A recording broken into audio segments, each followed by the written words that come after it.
शहरी नक्षलवादाविरोधात येत असलेल्या महाराष्ट्र जनसुरक्षा कायद्याला युवक काँग्रेसनं विरोध केलाय।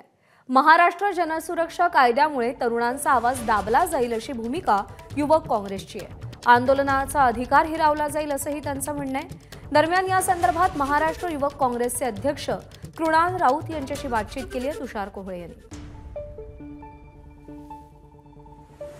आपल्यासोबत महाराष्ट्र युथ काँग्रेसचे प्रदेशाध्यक्ष कृणाल राऊत आहे। कृणालजी, जो नवीन शहरी नक्षलवादाला घेऊन एक कायदा येत आहे, त्या संदर्भात तुम्ही लोक विरोध करण्याच्या भूमिकेमध्ये आहे। कोणत्या गोष्टीला घेऊन तुम्हाला विरोध आहे?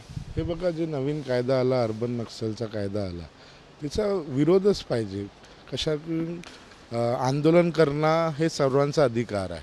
आज जसं तर कायद्यामध्ये सांगत आहे की तुम्ही जमा नाही होऊ शकत, तुम्ही काही प्लॅनिंग नाही करू शकत।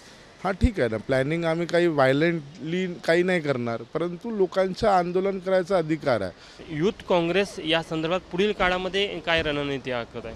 असं काही पण नाही केलं पाहिजे, लोकांना विश्वासला घेऊन जाणं। महाराष्ट्र एक विचारधाराची स्टेट आहे। अजून असे सरकारचा हात आमचा मूलदूल आहे की सरकार काही पण असं घेऊन नाही येणार। अजून लोकांना अधिकार आहे आंदोलन करायचं। अजून ह्या आंदोलन करायसाठी कोणी सरकार यांच्यावरती दबाव नाही होऊ शकत। आज ह्या कायद्यामुळे अगर तुम्हाला काही विषयावर आंदोलन करायचं आहे तर पोलीस तुम्हाला कधी पण कुठे पण किती वेळपर्यंत ते पकडून ठेवू शकतात। कॅमेरामॅन व्यंकटेश नायडूसह तुषार कोहळे, एबीपी माझा, नागपूर। एबीपी माझा, उघडा डोळे बघा नीट।